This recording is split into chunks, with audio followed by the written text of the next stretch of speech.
À 14 heures, ton cerveau se met en mode économie d'énergie, tu ouvres un café, tu forces, et tu appelles ça un manque de discipline. Mais si ce crash était un signal, pas une faiblesse. Dans quelques minutes, tu vas comprendre le vrai biohacking et repartir avec un protocole simple à tester dès demain matin. Oublie l'image du cyborg couvert de capteurs et les piles de gélules hors de prix. Le biohacking sérieux, c'est plus sobre, observer un signal de ton corps, changer une seule variable, puis regarder si le résultat s'améliore. Le gadget n'est jamais le héros. Le héros, c'est la boucle, données, expérience, verdict.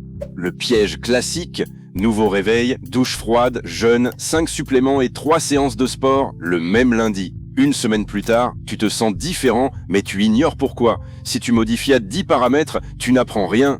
Un bon test isole un levier, dure assez longtemps et suit une tendance, pas l'humeur d'une seule journée.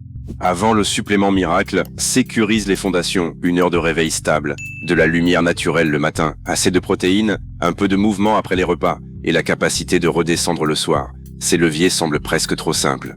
Pourtant, ils pilotent ton énergie, ta faim, ton attention et ta récupération.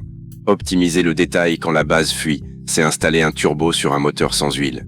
Voici la boucle à retenir. D'abord, choisis un signal. Énergie au réveil, qualité du sommeil, concentration ou performance. Ensuite, teste une modification pendant 7 à 14 jours. Enfin, garde-la seulement si le bénéfice est net et sans coût caché. Une meilleure productivité qui détruit ton sommeil n'est pas un progrès. C'est une dette avec intérêt. Reprenons ton crash de 14 heures. Pendant 3 jours, note ton sommeil, ton déjeuner et ton énergie sur 10. Puis teste une marche de 10 minutes juste après le repas le plus riche en glucides. Ne change rien d'autre.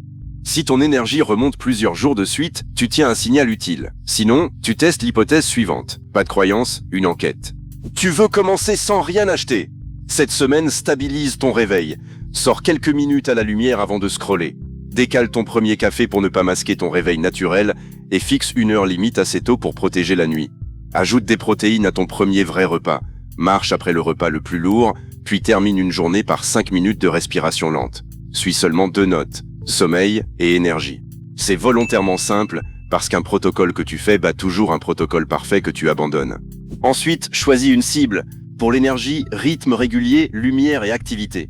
Pour le sommeil, soirée plus sombre, chambre fraîche et caféine mieux placée. Pour le focus, un bloc sans notification, puis une vraie pause.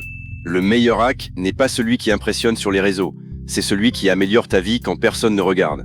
Et voici la limite à ne pas franchir. Empiler des molécules augmente aussi les interactions, la tolérance et les effets indésirables. Poursuivre une métrique parfaite peut te rendre anxieux, rigide, obsédé.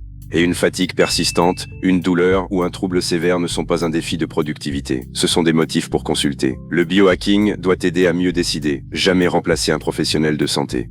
Au fond, le biohacking n'est pas une guerre contre ton corps, c'est apprendre à l'écouter avec méthode, sans folklore et sans promesses magiques. Si tu veux passer à l'action, abonne-toi et récupère gratuitement le petit guide des compléments sur le biohacker. Frais/cadeau, 12 molécules passées au filtre des données pour t'aider à séparer l'utile du marketing.